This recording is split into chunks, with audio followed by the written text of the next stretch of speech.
a aula de hoje, a gente vai priorizar exatamente os elementos que são chamados de elementos textuais. Então, todo tipo de fenômeno acontece. E a gente vai observar semanticamente falando, gramaticalmente falando e a questão da morfologia ou das classes de palavras dentro do texto. Para que eu consiga construir um texto, eu preciso organizar as palavras, não é isso? Elas se relacionam. Porque o texto não é, você não pega um monte de palavras e joga numa folha e fala assim, tá aí o seu texto, você entenda como você quiser. Eu preciso organizar as palavras de modo a garantir o sentido. E, às vezes, quando você começar a produzir o seu texto, a sua redação, você vai perceber, você fala assim, tá, o texto está pronto. Guarda esse texto por 2 horas e faça a leitura de novo. Você fala, cara, eu vou reescrever esta parte. Porque eu acho que eu reescrevendo esta parte ou este parágrafo, eu consigo ampliar o sentido. Tudo bem? Então, essa parte de reescritura também vai estar na nossa prova.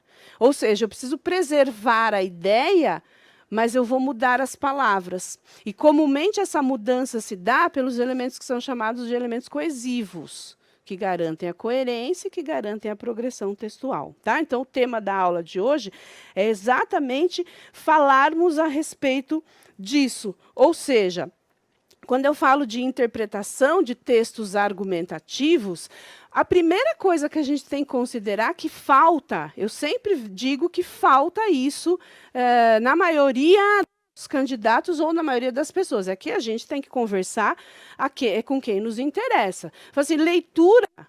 Aí eu pergunto hoje, se eu perguntasse aqui, o que você leu esta semana? Você vai falar assim, você viu, eu li o material de aula. Né? Então, assim, as leituras extras, elas muitas vezes faltam. A leitura de uma notícia, a leitura de um editorial, a leitura de um informativo, a leitura de um livro. Quem é que tem um livro? Quem está lendo hoje um livro? Você fala assim, estou lendo esse livro, tal. Então, assim, se eu fosse fazer uma pesquisa, talvez nós teríamos um número reduzido de pessoas que fazem a leitura. E o legal é a gente entender que o bom leitor, ele nunca vai ter problemas, apesar de ele não saber as nomenclaturas, talvez, mas ele vai sempre entender o que é um texto claro. Ele vai sempre tirar a essência de um texto. E esse edital, ele vem exatamente com isso. Não é para você ficar olhando por que foi colocada, ou o que é aquela definição gramatical. Mas se você olhar o texto e falar assim, estes elementos coesivos garantiram a sequenciação do texto, a progressão textual e fez com que o texto fosse claro, objetivo, conciso. Tudo bem? Então, aqui a gente está selecionando bons leitores e não necessariamente conhecedores da gramática, tá? Então, a leitura é o meio mais eficaz para que a gente consiga dar conta deste edital. Na verdade, o hábito da leitura tem que existir. É que a gente sempre arruma os Cs. Se eu tivesse tempo, se eu não trabalhasse tanto, se eu não tivesse tanto sono, se eu não tivesse uma casa para dar conta, se eu não tivesse o cachorro para alimentar. Então, a gente vai sempre com os Cs.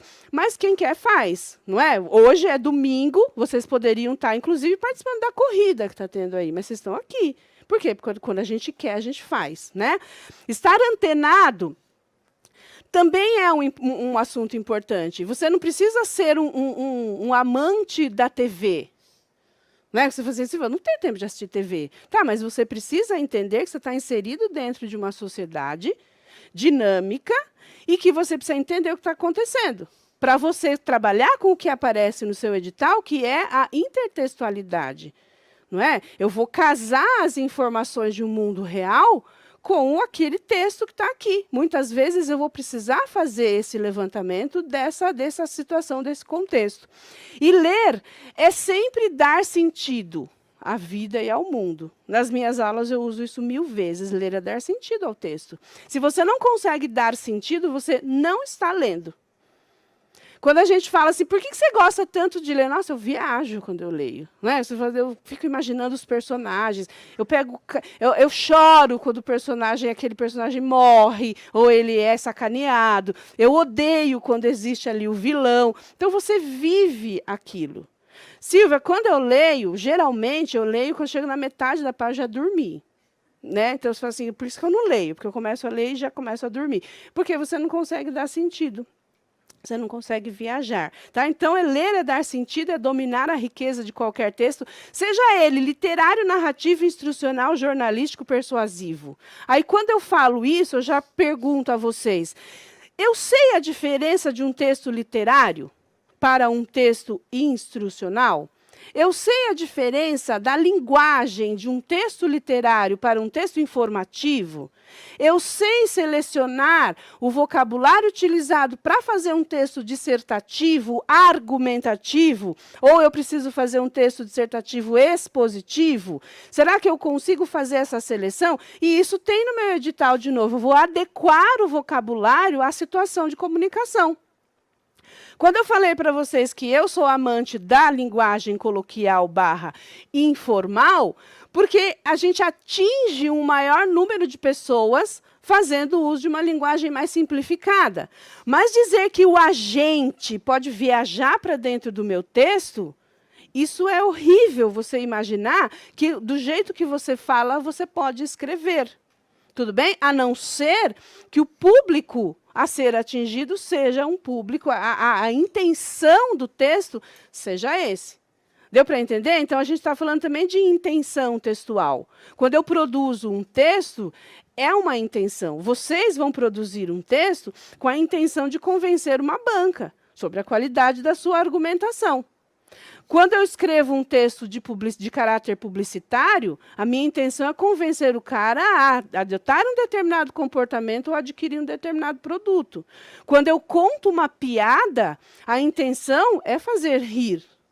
Quando eu escrevo uma charge, a intenção é criticar alguma coisa da sociedade. Agora você fala, cara, mas eu não sei o que está acontecendo na sociedade, então provavelmente você não vai entender a charge. Deu para entender por que a gente tem que ficar antenado? Porque se eu olho uma imagem e falo assim, nossa, é para ser engraçado? Não, a charge não é para ser engraçada. Ela é necessariamente, o tempero de uma charge é a criticidade, é você ser crítico diante de uma situação social. Talvez com aquele humor negro, talvez com aquela sátira, com aquela ironia, mas é necessariamente para criticar. Você fala, o que será que essa charge está criticando? Não estou entendendo. Tá, se você não está entendendo, você não está antenado com relação ao que acontece no mundo. Tudo bem até aqui? Sem problemas? Tá. Texto literário, Silvia, eu não sei, a gente vai falar sobre isso. O que é um texto narrativo? Quais as características desse texto narrativo? Silvia, mas lá no edital está falando sobre textos dissertativos. Por que eu preciso aprender texto narrativo? Tá, qual que é a característica de um texto narrativo para você dizer isso é um texto narrativo? Quais são as características de um texto dissertativo? Olha, isso é um texto dissertativo. Então, a gente precisa conhecer o que é. Quais são os temperos que você usa para fazer um peixe, para você fazer uma carne, de repente, um frango. São temperos diferentes. Mas é tudo carne. É tudo texto, mas são características diferentes. Tudo bem até aqui?